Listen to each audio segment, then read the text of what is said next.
it's a homecoming. And thank you for receiving us with such traditional warmth and love of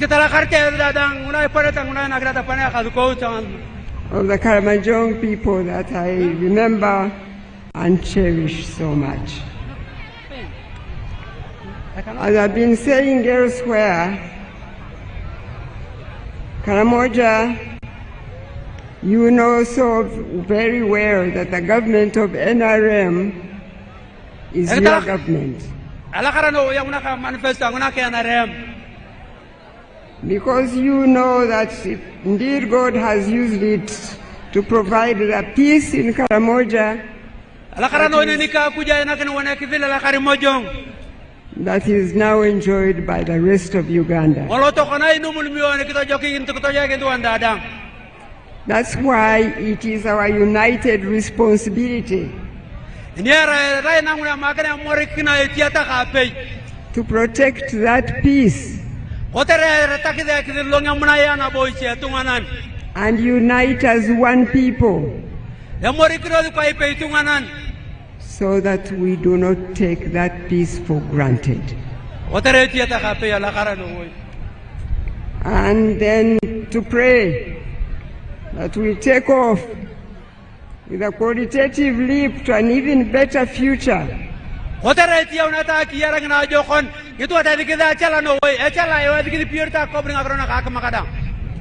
our country and our young generations of Ugandans.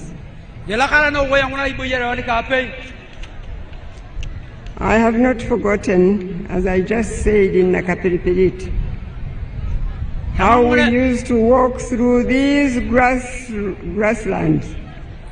I'm sure Honorable Remigio remembers so well, as we tried to get the Karamojong to produce food for their families so that they no longer have to depend on World Food Program.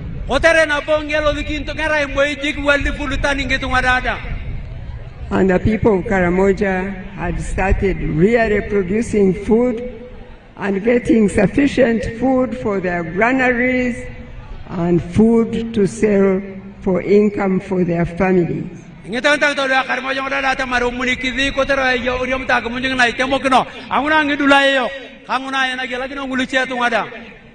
Now I want to say that the leap the NRM is striving to make this time round will make sure the Karamojong will change their kraals and build beautiful homes for their families so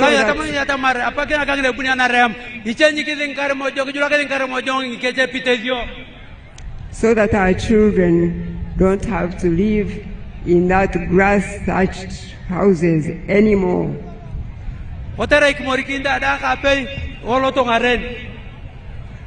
So I thank you, and I thank God for having given me the opportunity to serve the people of Karamoja.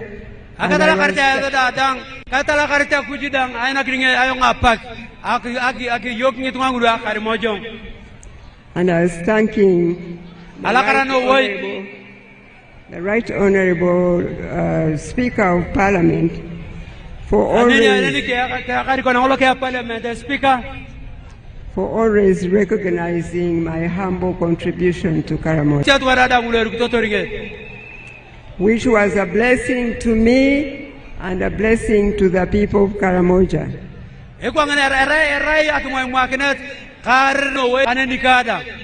I thank you and God bless you.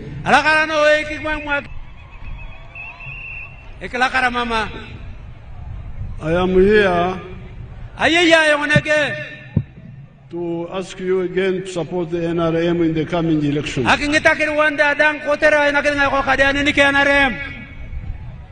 When I ask you to support the NRM, I give you reasons which you should remind yourselves of, also pass on to other people.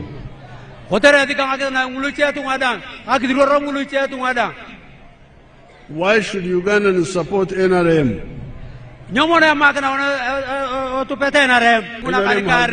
NRM has made it to Uganda in the last 40 years.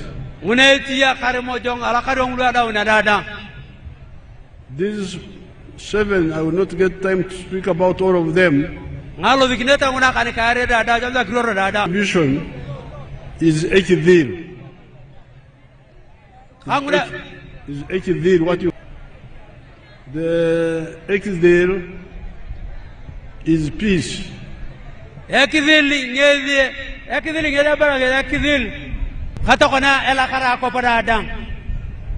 The development, what we call development in English. What we call development in English.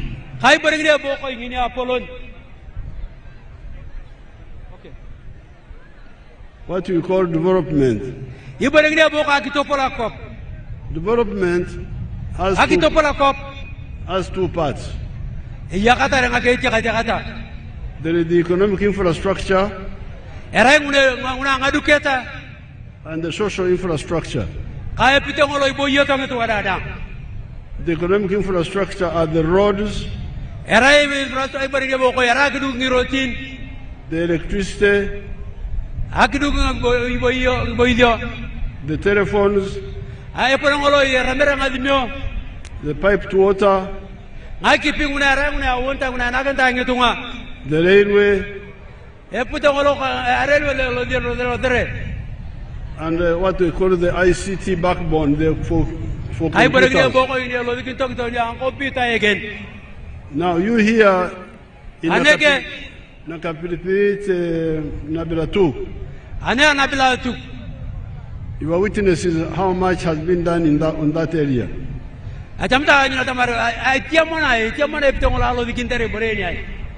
The tarmac road has come all the way from Mbale up to Moroto through here.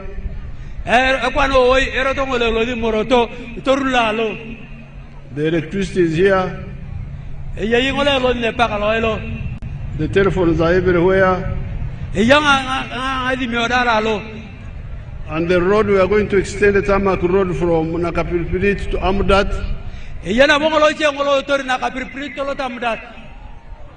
And also a tarmac road from Nakapilpilit to here.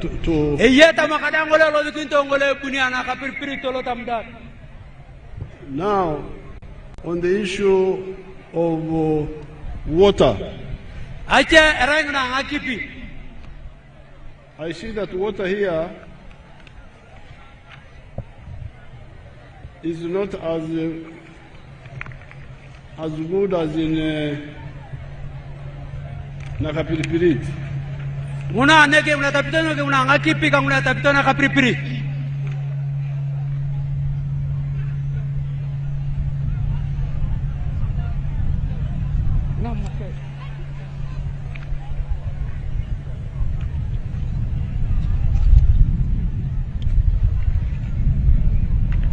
Yes, because here you have got 96 rural villages.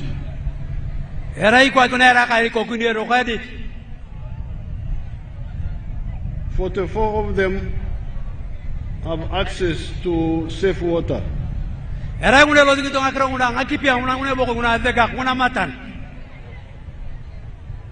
And that is 46%.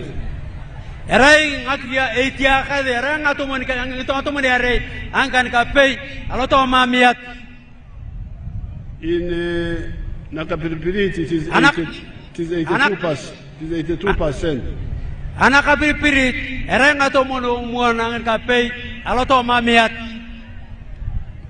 You should find out why has it lagged behind here. Now that is for borehole water.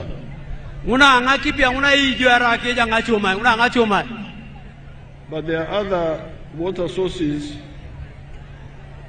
There is one piped water system. There is one piped water system in this district. Iyakale altoma district kuna rauna ngakipi una ngachuma ranga to mun ranga kapei. There is something here I can't understand it, but it is written as 4 out of 6 RIGCs. I don't know what RIGCs are.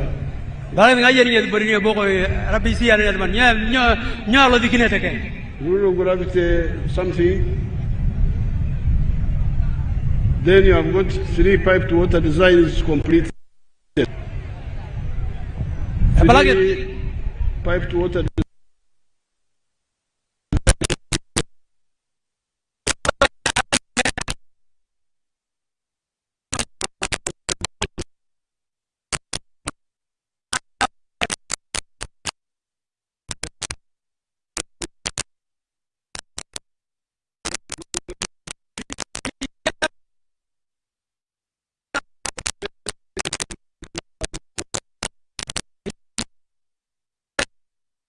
Mogino 20,000 cubic meters. 20,000 cubic meters. Una nangitogi litang atomoni kan kapei. There is smaller reservoirs at Aputputi, Najonai Kalakal, Nachkokoliai, Kamusin, Nati Kokoriai, Namata Aloma, Nangorit, and Sakale Nakoko. Each with 10,000 cubic meters of water.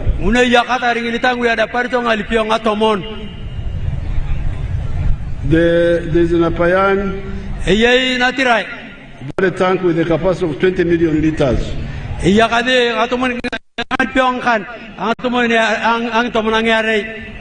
Now there's a plan going on now to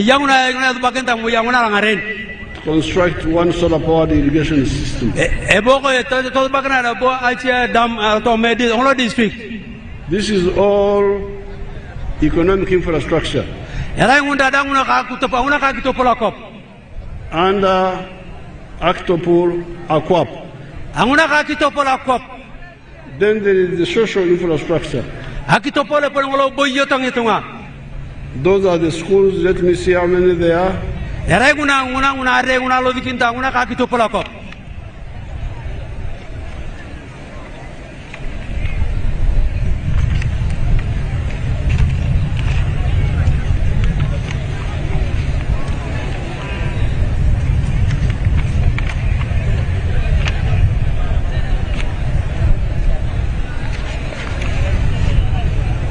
The schools,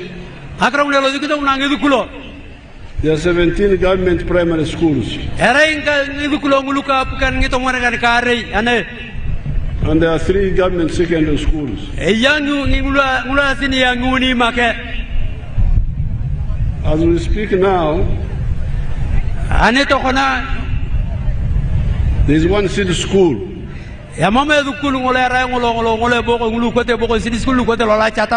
Which has just been completed. I think this one is Lolachat, where we landed. Now the plan is to have one government primary school per parish. And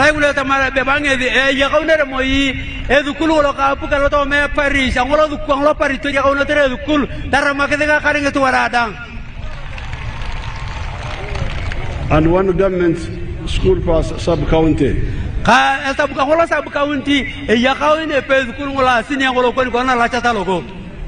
What NRM insists on is mass education. Education for all children. And that's why we want free education, no studies in school.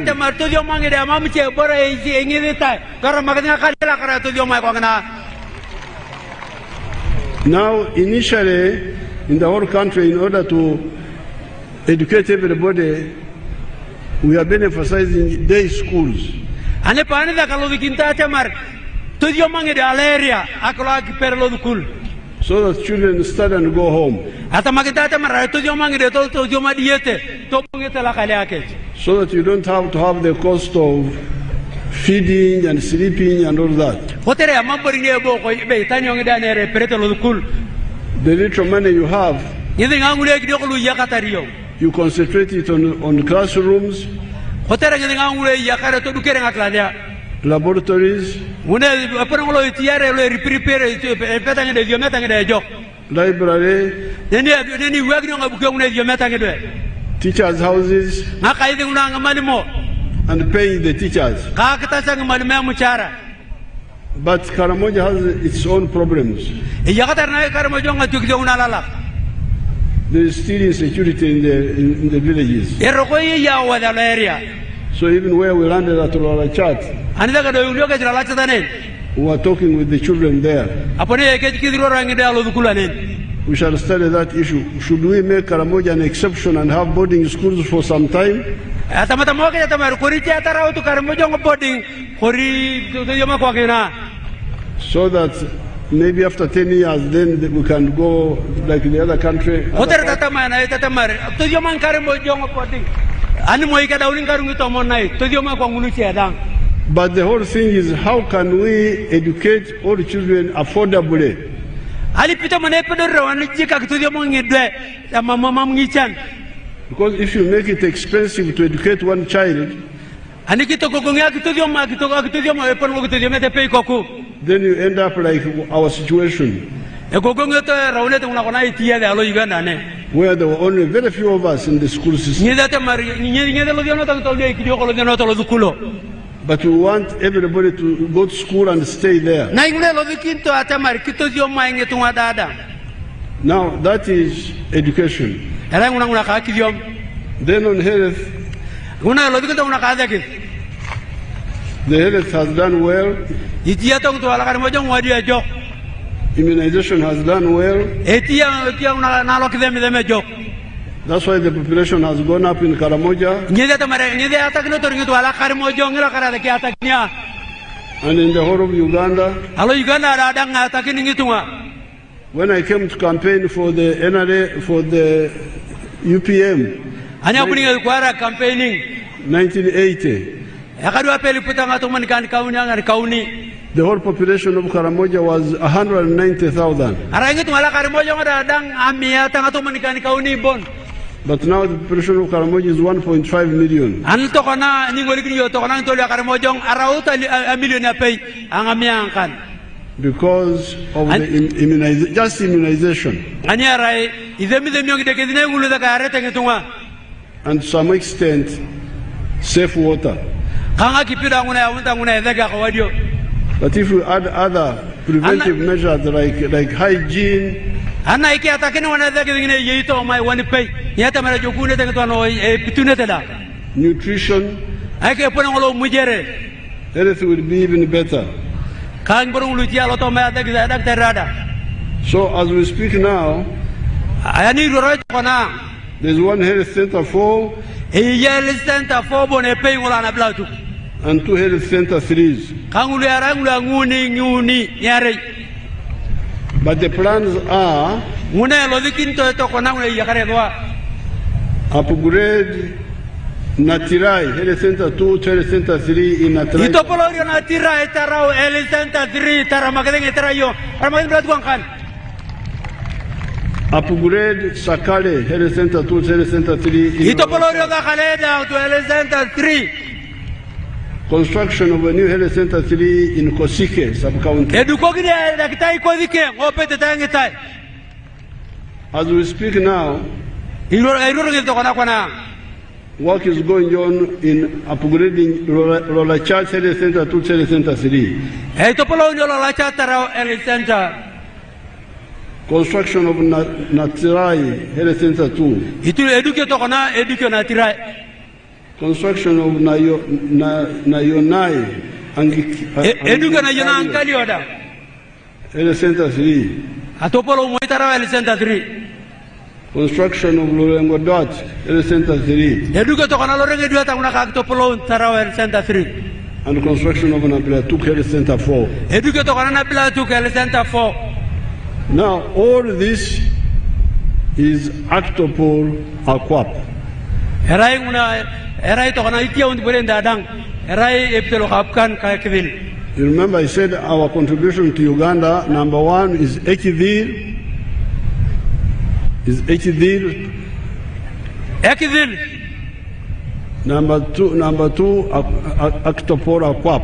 Ka Actopol Aquap. But I was in Nakapiripirit.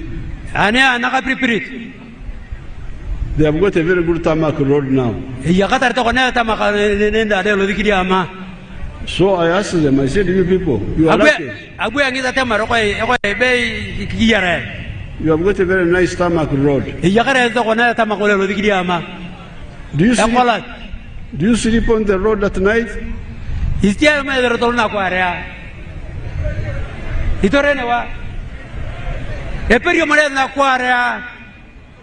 I asked them, do you sleep on the road at night? They said no. I said, where do you sleep?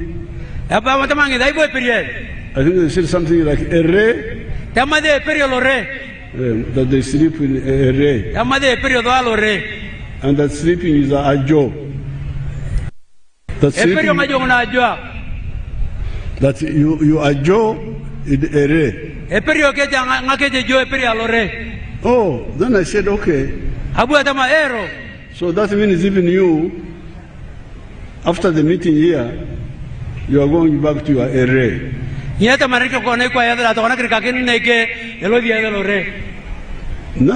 when you go back to your array,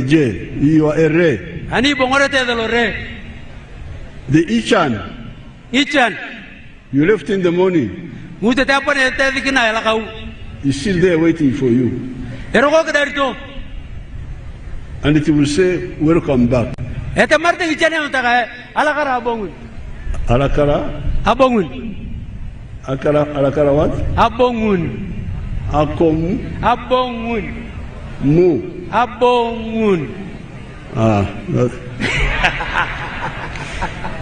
Alakara abongun. Then kwa Kiswahili would say, karibu nyumbani. Karibu nyumbani. Asante kurudi. So the property will welcome you back.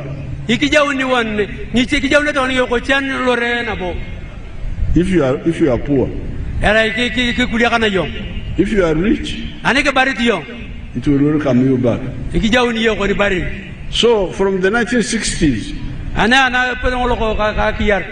that's why we were saying, you know, the leadership is not so easy.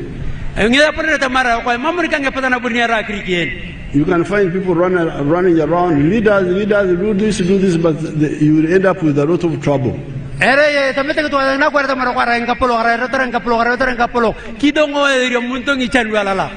is not easy to correctly see what should be done and do it.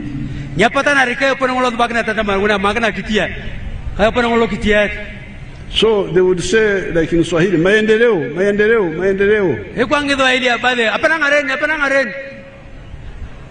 In English, development. But development, what does it mean? Roads, tarmac roads, telephones, like we have said. But how do you handle each one? Because all those can be there, but you have each one in your house.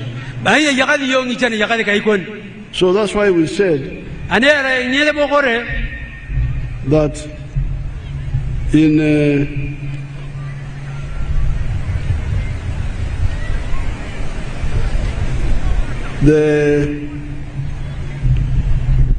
you can have all those,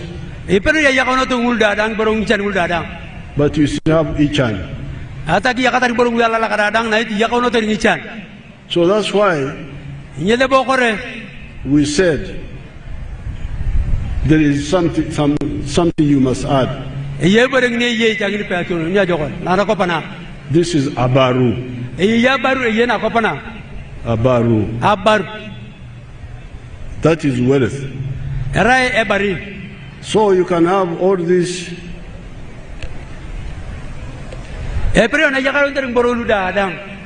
Octopor aquap, but still have each other.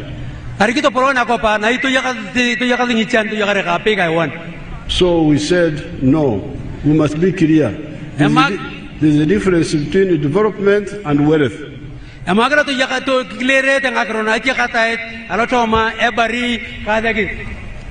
Wealth is for the individual, and octopor aquap is for all of us. We started that talk in our area there in the 60s.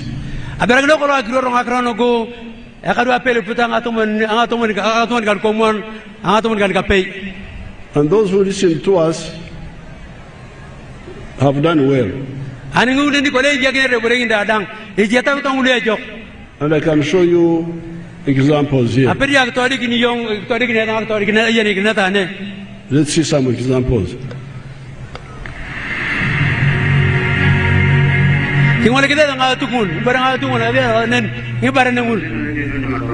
We shall summarize later.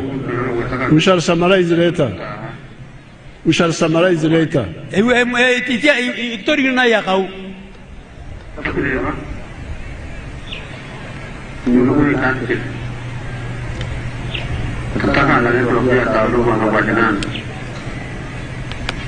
Mirisa Zakanya Nagura Mataka Nusenazo Zankorin Kwenda Zabana Kabana Herize Natsuru Kavanza Munyankwe Naizana Hindra Matangungu Nasunga On our farm, we collect over 900 liters of milk per day, and a liter costs 800 shillings, which is approximately 21 million per month.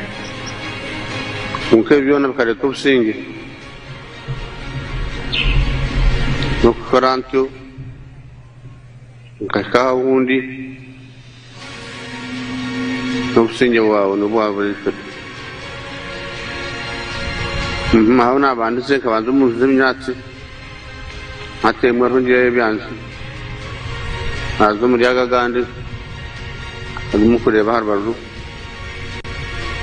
agona gargamu ate ndiyo muyeji.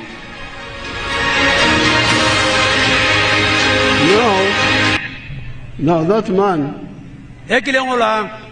is not educated. He's traditional like some of our Karamojong people. But he listened to our message and started same modern agriculture. And he started grazing cows for dairy.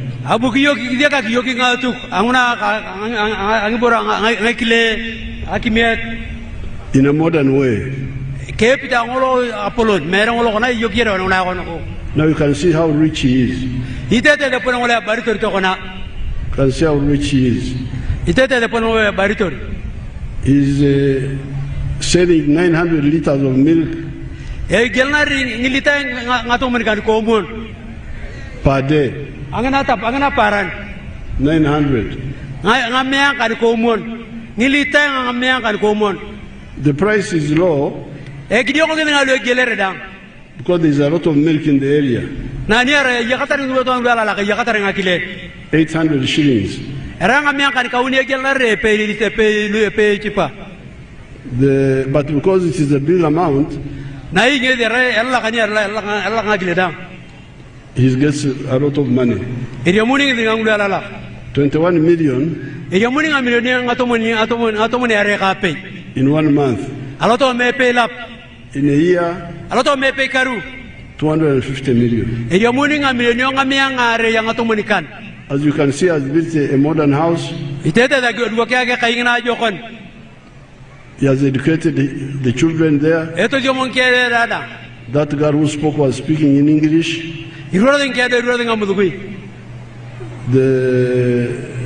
But he's far from the tarmac road. So Octopor Aquap is not as much as like in Namaru here. But Abaru is there. Now this is the message we have been spreading in the whole of Uganda. Ever since we came into government.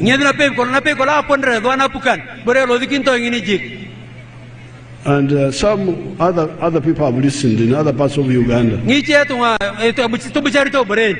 Let's see some, like the man in Abim, the one I saw yesterday, the other day.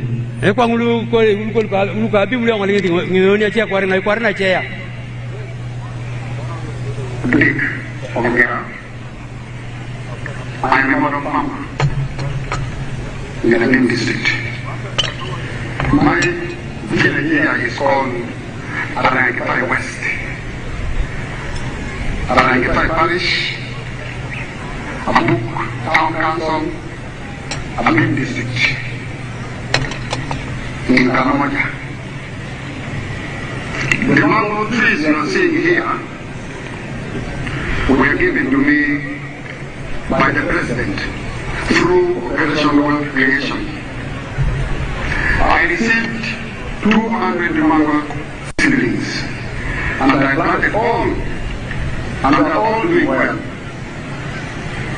Apart from this data, I got money from PDM last year. I got 880,000. And I used 800,000 for buying 10 goats. And the goats are there. They have multiplied. They are now 16. Part of the money of PDM I used for buying cassava stems. Through that money, I've managed to plant 2 acres of cassava. They are now doing well. The first acre I intend to harvest next year in January. Then for the mangoes, you are seeing, I started harvesting last year in 2023. The first harvest, I got 6 million. That was in June. Then second harvest in November, not September, November, I got another 6 million. So last year, from these mangoes, I got 12 million shillings. I've been selling to the people around. Actually, Soroti Fruit Factory has booked this mango. They want me to take these mangoes tomorrow, 2025, to the factory. Actually, I've been selling locally. I've been selling 1 at 500 shillings, 2 1,000, and people are buying. These mangoes are very good. The mangoes trees you are seeing here are giving me money, a lot of money. And I want to thank His Excellency, the President of the Republic of Uganda, Kaguta Museveni, for coming up with the idea of Operation Wealth Creation in the country. This is money. I am not going to suffer. My children will not suffer because of this wealth. I call it wealth now. I always harvest. I don't harvest mango. I harvest money, not mangoes. So I want to thank our President so much. And next year, if all goes well, I expect to get 18 million first harvest. And then second harvest, I also expect to get 18 million next year, 2025. So altogether, I expect to get 36 million shillings. And this money I will use for paying fees for my children. At the moment, I sleep in grass-thatched house because children are at school. The money I get... Now, the witness of that man is that he got seedlings from Operation Wealth Creation. He got seedlings from Operation Wealth Creation.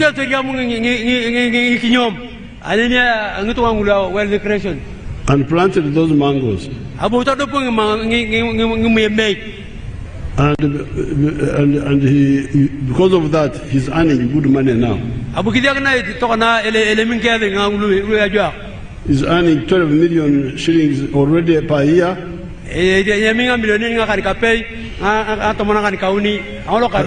But next year he will earn 36 million.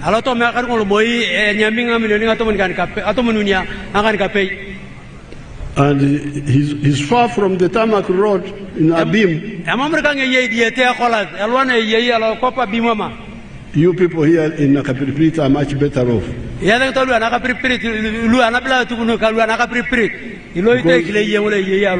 Because you are now either near the tarmac road or not very far. There's another boy here called Longo, something Longo. He's from Nakapiripirita. Let's see what he did. I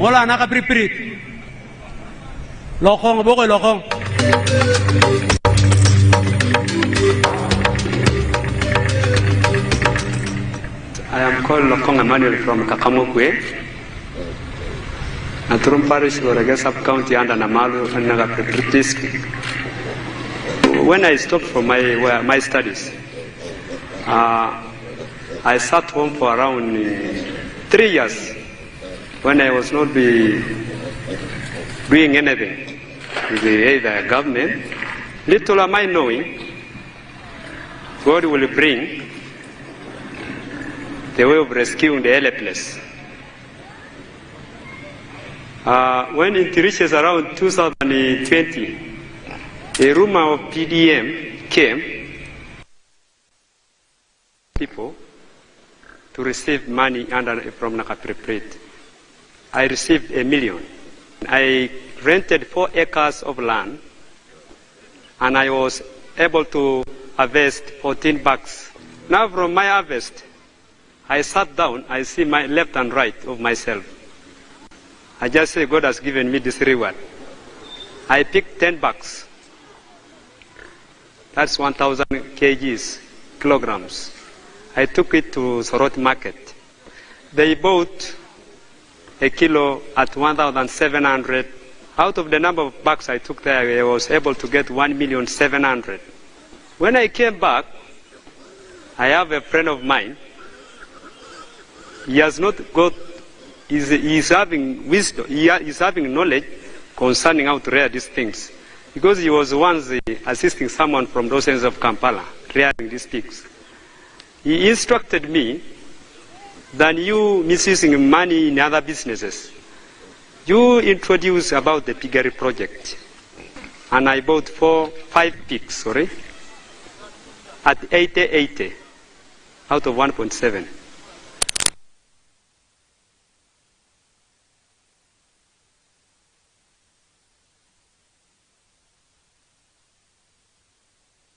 I remained with the 600,000 out of 1.7. I remained with the 600,000. Actually, I first topped it to my small business. No, I first used it for around 2 months, 3 months. This later, Longok had nothing. When he got the 1 million of PDM, he did not even have his own land. He hired somebody else's land, 4 acres. and planted something called grams, which I didn't know myself.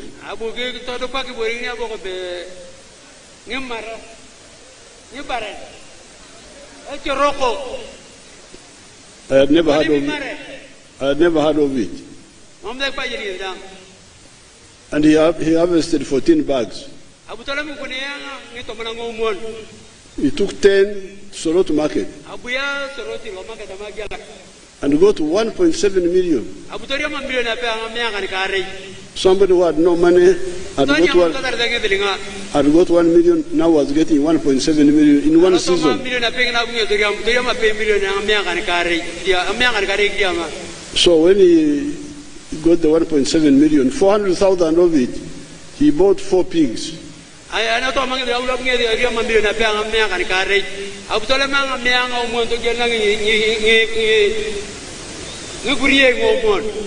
We were with him just this morning. And he told us that he has now got 100 pigs.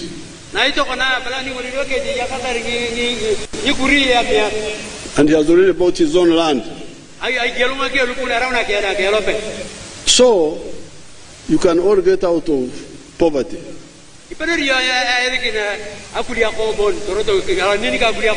Using the PDM money. So this is number 3, contribution number 3 of the NRM to you people. Number 1, Ekvir. Number 2, Actopor. Number 3, Abaru. Now, but there is something else. There is Etich. Jobs. Where do jobs come from? People talk about jobs like that.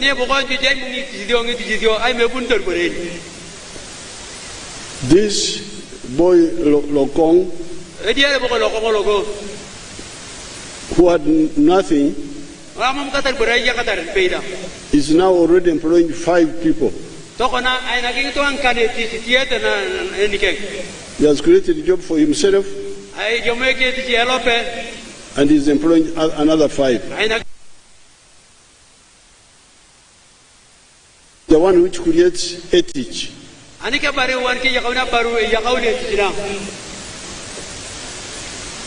Now let's see one example of Fred Biamkama, one of the young ministers.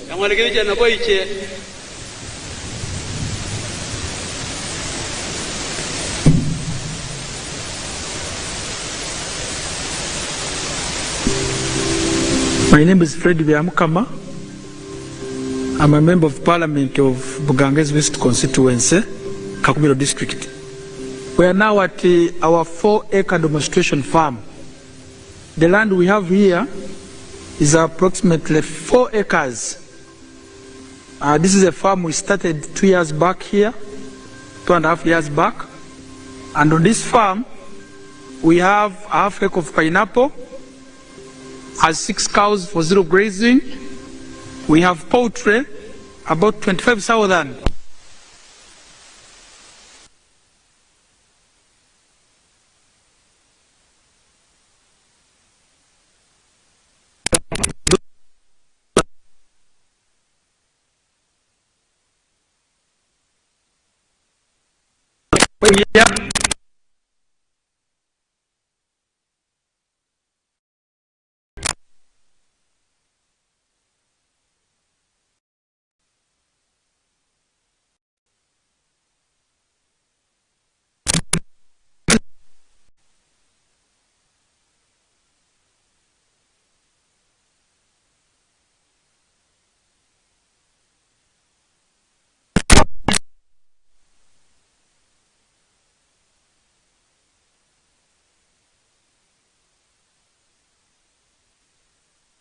About the farm. When you look at poultry, out of the 25,000 birds, it's only 11,000 giving me eggs. Others are soon giving me, and I get 302 trays per day minimally, because 11,000 birds are supposed to give me 366 trays. But because of the feeding method, of deep litter. I don't get all the eggs. I get 302 trays per day minimally. Then I sell in a month. You can get a net profit of 55 million because you get 108 million, but you can't get all that. You have to buy feeds, pay workers, pay electricity. Remain with 55 million net pay. When you get the cows per month, these are 6 cows. Each cow minimally gives you 20 liters. So when you get 20 times 6, that's 120 liters per day. 120 liters per day. For us, a liter here is 2,000 because we sell each cup at 1,000. So you get 2,000 times 120, you get 24,000 per day. So 24,000 per day, when you multiply, you get about 7.6 million per month. But 7.6 million per month, you cannot save it. You have to get 200 to pay these workers, sometimes even the drug for spraying. So it is zero grazing, you spray for ticks and other things. At the end of the day, you remain with a net profit of 6 million from the cows for zero grazing. So this is our grass. Here, 1 acre of grass. This 1 acre is enough feeding our 6 cows. And our cows are feeding well with this grass we have.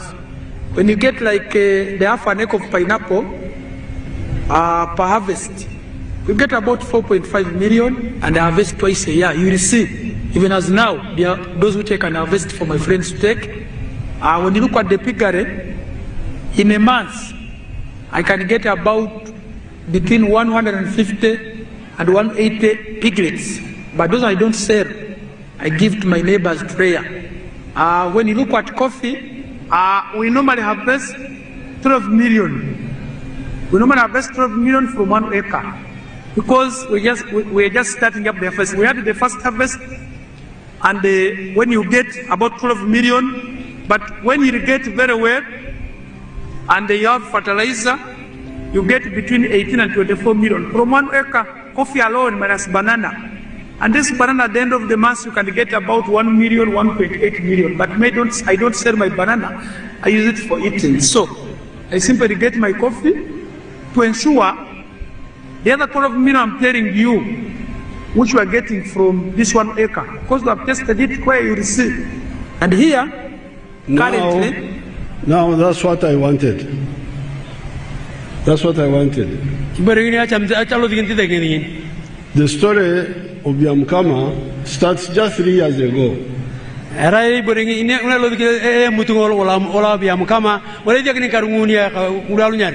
When he got my message. When he got my message of Abaru.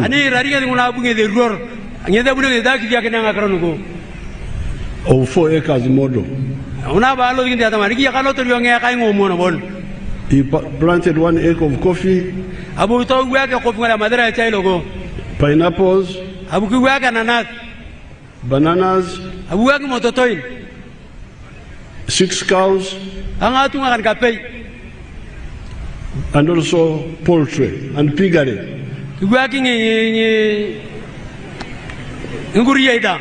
Poultry and piggery. The pigs he doesn't sell, he gives free to his constituents. The pigs he doesn't sell, he gives free to his constituents.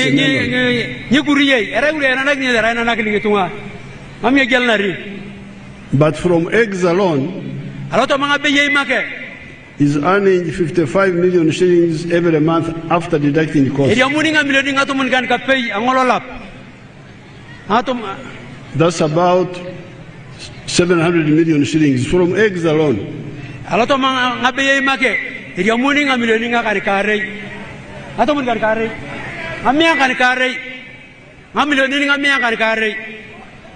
But he's now already employing 26 people like those you saw. He's already employing 26 people, those people you see there. So Biamukama's Abaru has created ethics.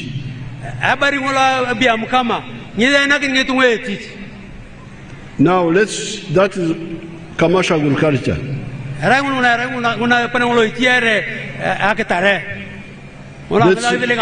Let's go to factories.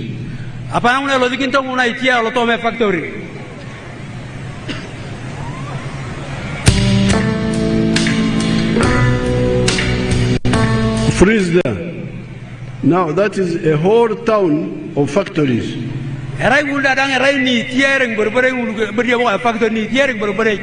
In Mbale. But if you go inside one of them, you will see how many people are working there. Freeze it there, freeze it there. See how many young people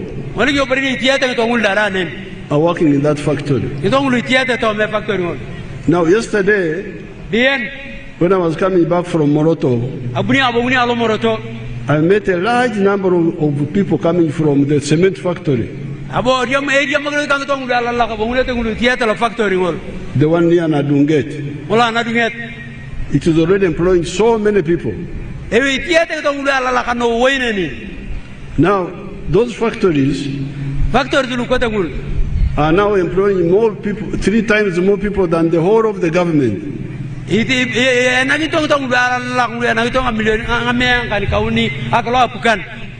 government employs about 480,000.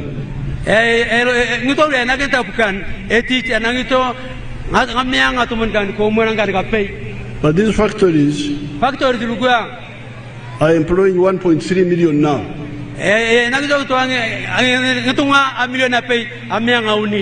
More people, 3 times more people than the whole government.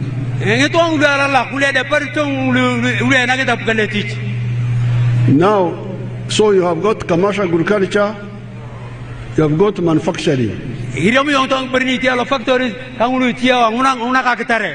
Factories. That is another form of abaru. Commercial agriculture abaru. Factories abaru. Then there are what we call services. What we call services. Like transport, hotels, and so on. Now here in Nakapiripirit and Namaru, there is some argument going on. Some argument going on. Some conflict between UWA and the population about grazing in Pian Upe. I was not aware of this problem.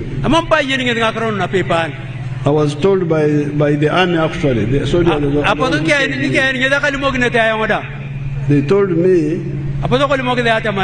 that UWA had stopped you people from grazing in the park. In Pian Upe. Then I said no. Even Lokeris told me. And told me that you have been grazing there.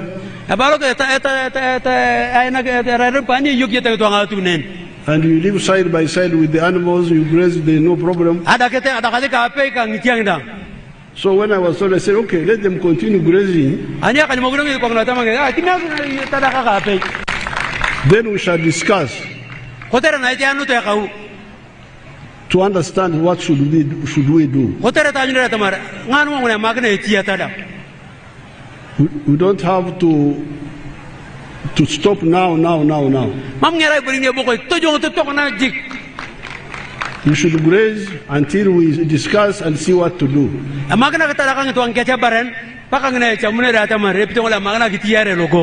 Because you should know that tourism is also good for our area here.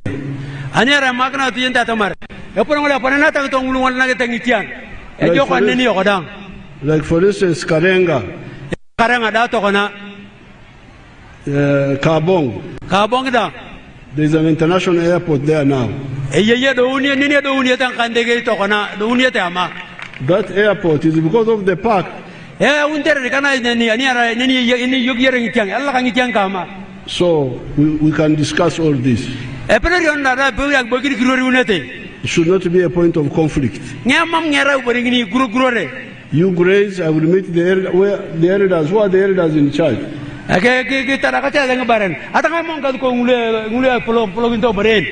Who are the elders? They are there. Who is their leader? You come here and I see you. That's a young man. Is he an elder? Okay, stand up and tell him. Thank you, Your Excellency. What's your name? My name's Sagal Simon Peter. I am the chairperson, Elders League, Nabilatuk District. NRM? NRM, yes. Yes. Yeah, I'm also the NRM. We have a program of the NRM CRAL mobilization program, which is now going for the third term. We are your grassroots. The what? The grassroots. The grassroots. Grassroots of NRM. That's why you get 98.7%. Yes, yes. And we are going to continue giving you votes. I remember this game park, this game reserve, during colonial times, cows have been grazing with animals together. They can graze with the animals? Yes, they graze with the animals. Okay, you continue, then we shall discuss. Yes. Thank you, Your Excellency. Now, you, my staff. Yes. Bring these elders, I met them in Soroti. Thank you.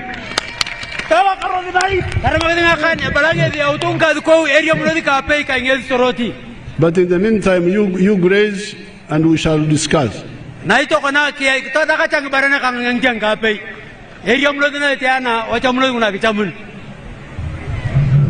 if you love cows, I'm an expert on cows. And I can show you my cows if you want to see them. My own cows, not the one that I have. You show them my cows.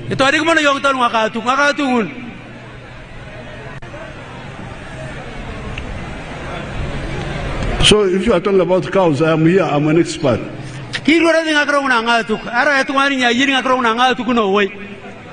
Even your minister, Mama, she's always with me in the cows.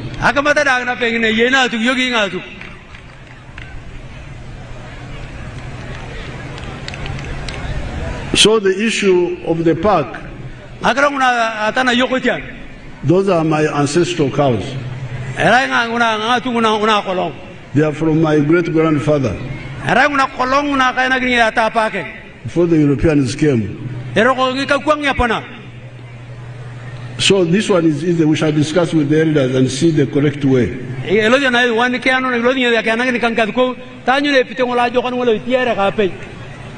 But meanwhile, you graze as you have been grazing. Now, finally, so now we have 4 words. Ekivil, Actopor Aquap, Abaru, Etich. But I want to, there are other points in the manifesto, but I don't have time to talk about them now. I want to end my conversation with you now with free education.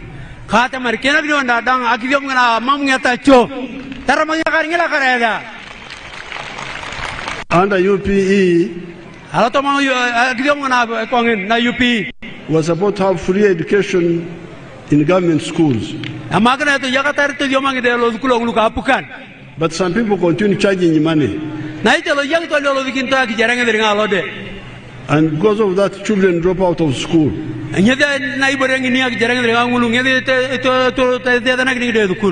don't like this.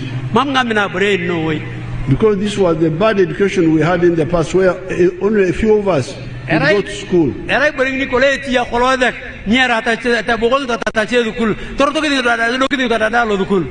What NRM wants is mass education.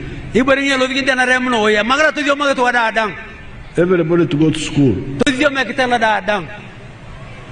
But it has been blocked. So what I did, I started skilling young people in a park here in Karamoja.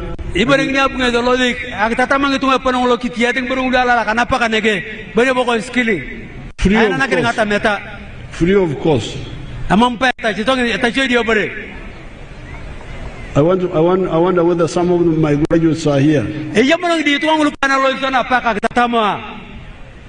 They are here, His Excellency.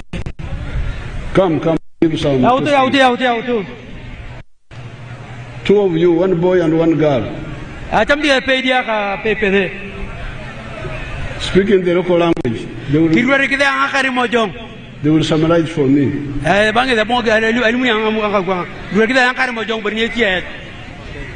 The boy.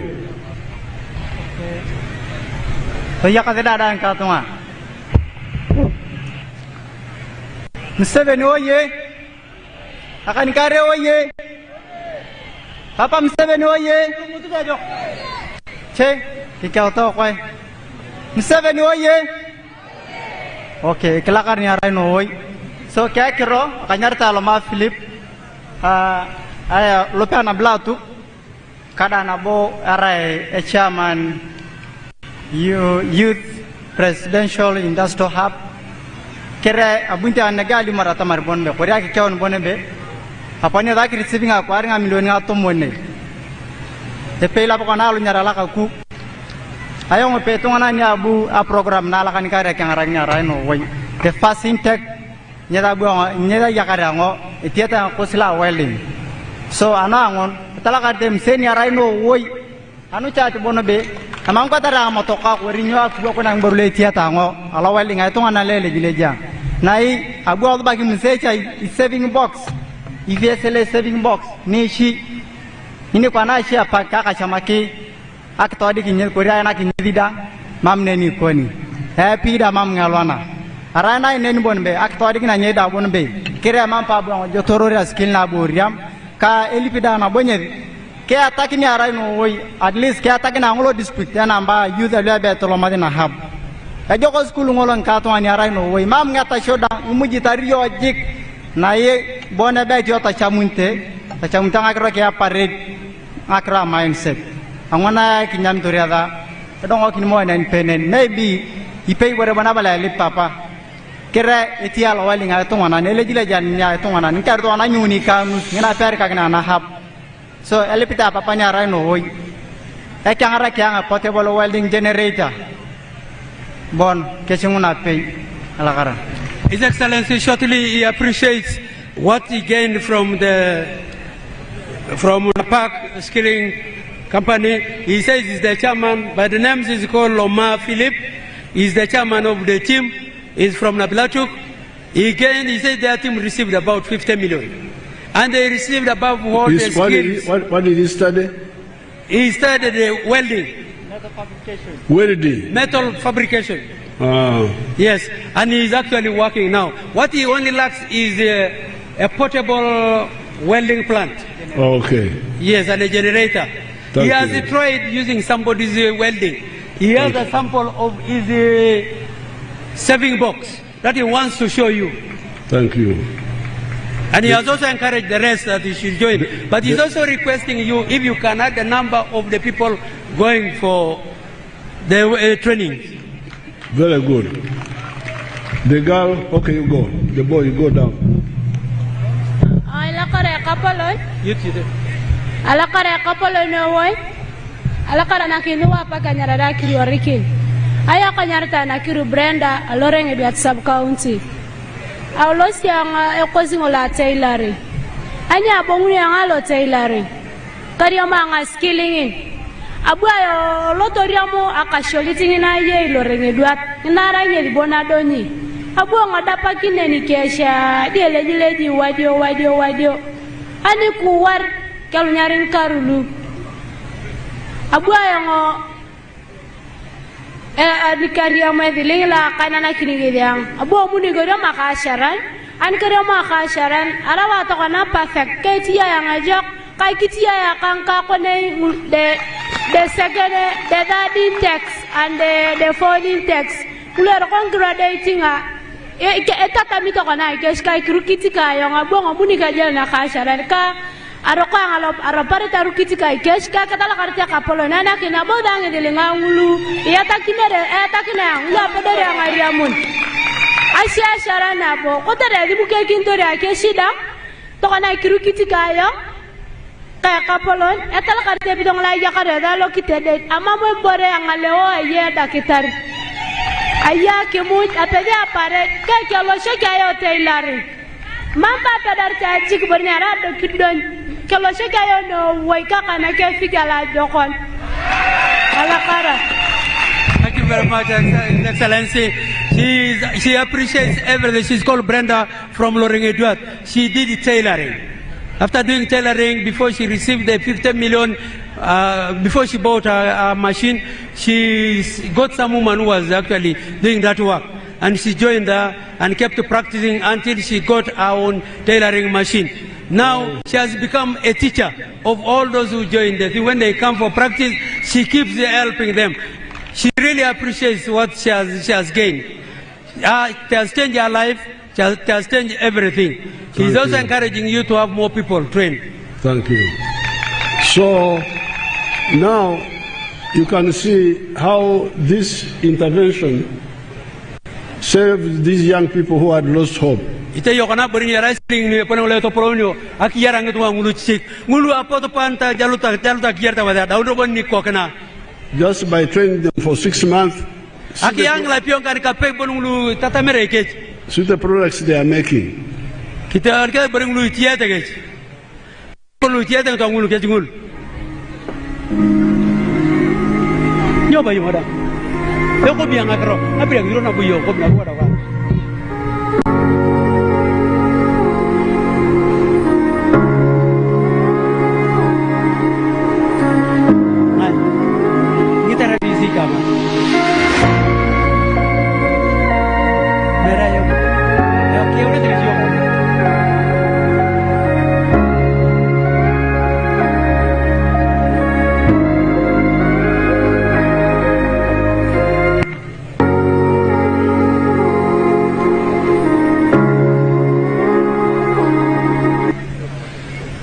So those products they are producing now in just 6 months of training.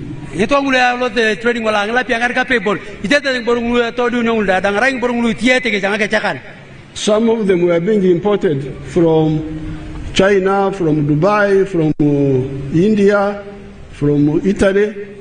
Kalau kita kau niok borongul dadang kau ni anak kopi nang ngalo kenga. Alo Italy, alo Dubai, alo kopang Italia nama Italia ma. The shoes. Ngamu kau ni alo kenga. The furniture. Ngangi kicolongo kau ni alo kenga. The hospital beds. Iki tanda ngulu kia lak rusial daktari kau ni alo kenga. All these were being imported. Ni boru dangara ngulu kau ni alo kenga dek. So therefore, in the coming government, I want to appeal to you all. Atam to anak mai makne onda dang. Support my initiative of free education in government schools.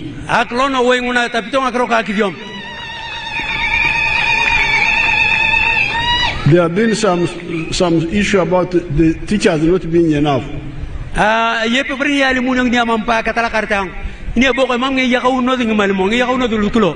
Like in Rorachat here where we stopped with Mama. We were able to, they told us that there are 6 teachers, but they need 32. So in the coming government, we are going to insist on hiring enough teachers. So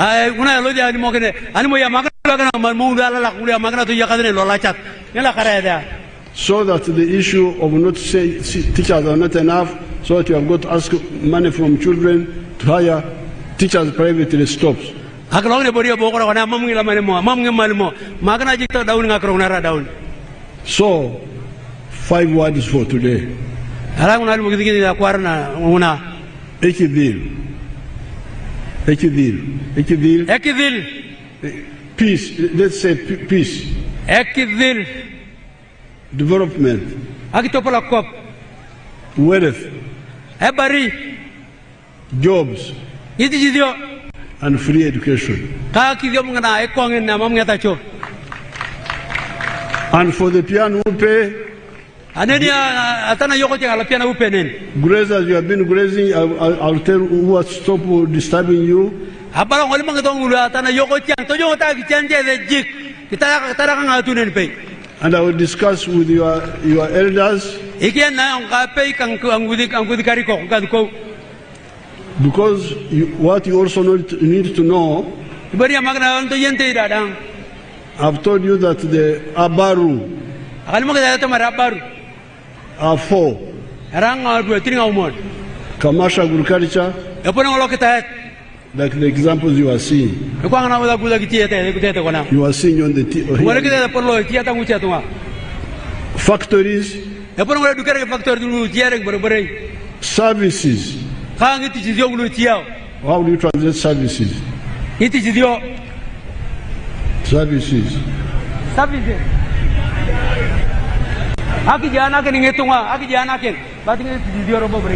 Services like transport. Like the man who has got a hotel in Moroto. Africana. He's not a farmer like me.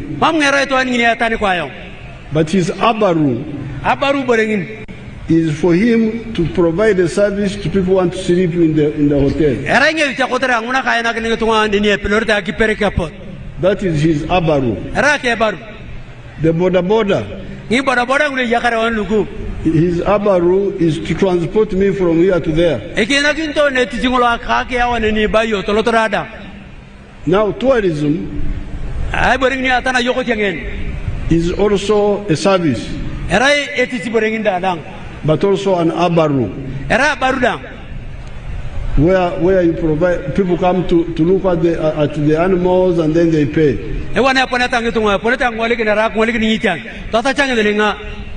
And then the ICT,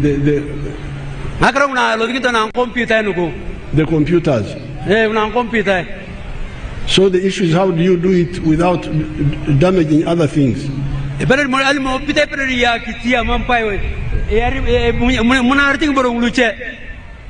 But we are going to discuss this. Meanwhile, you graze, as you have been grazing. That's what Lokeris told me, that you are doing it in the colonial times. That and there's some truth in it.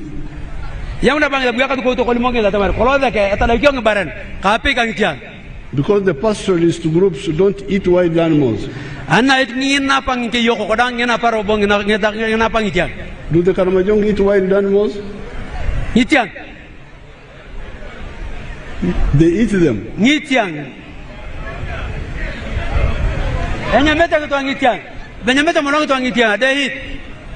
They eat. Yes. So they are going to finish them. They may not finish, but they just eat. There is something called totems. The what? Every animal has the owners. Every clan has a totem. A totem? A totem.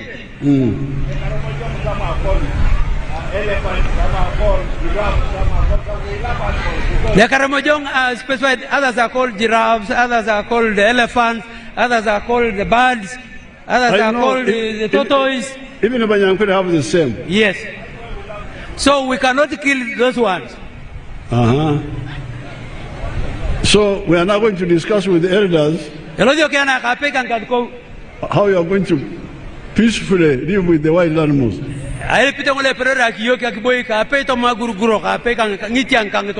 Alakaranoi. Museveni waye. Kakuta waye. NRM waye. Kikialinga kabendera dada. NRM waye. Nabilatuk oye. Karamoja oye. Uganda oye. From the church. East Africa oye. Let us have the flag bearers. His Excellency, I have letters from the Church of Uganda. They are building a church for themselves. They need your support, Papa. Very good, very good. You give it to my people. Thank you. Your Excellency, allow me to present to you our flag bearers. I will start with Lokubal Emma for Woman MP, Achia Remigio, Constituency Representative, and also the LC5 flag bearer, Lokiru Benedict.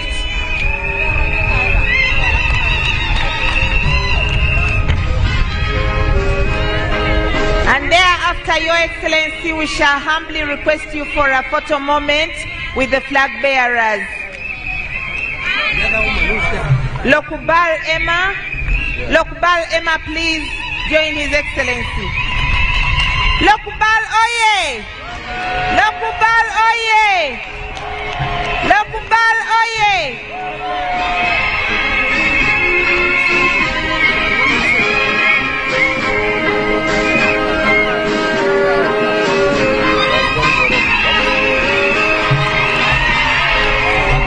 Allow me, Your Excellency, to also call upon Achia Remigio.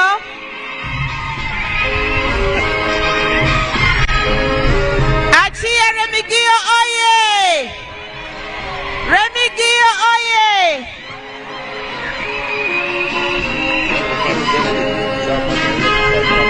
May I invite the chairman, LC5 flag bearer, Lokiru Benedict? Lokiru oye!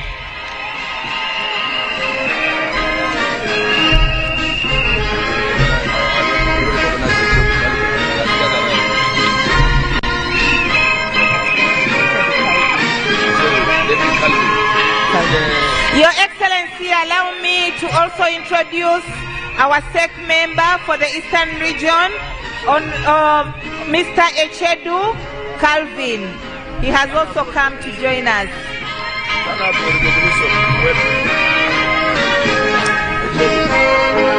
Your Excellency, we are requesting for a photo moment with the flag bearers.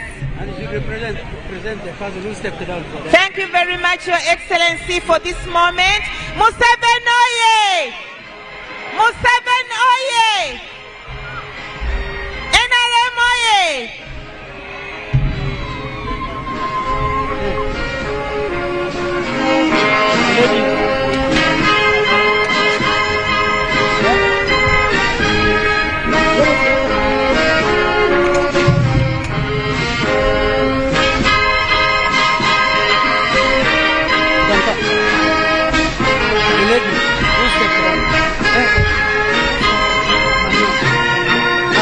Your Excellency, allow me to present to you one of the ladies who had contested as a woman MP, but she stepped down for the flag bearer. She's called Manman Ann. Your Excellency, allow me to present her to you. Your Excellency is calling you, please.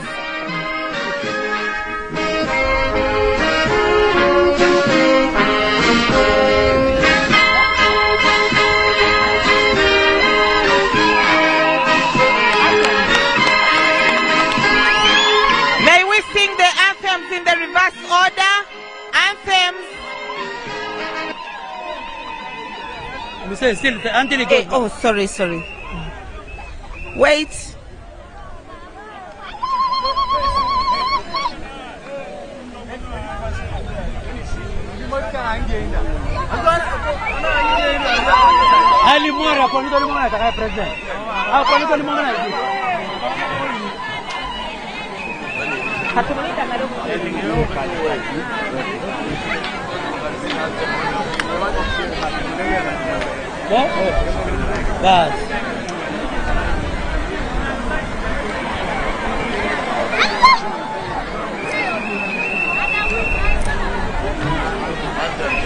Thank you very much, Your Excellency, and Mama Janet Kataham Museveni. Thank you so much.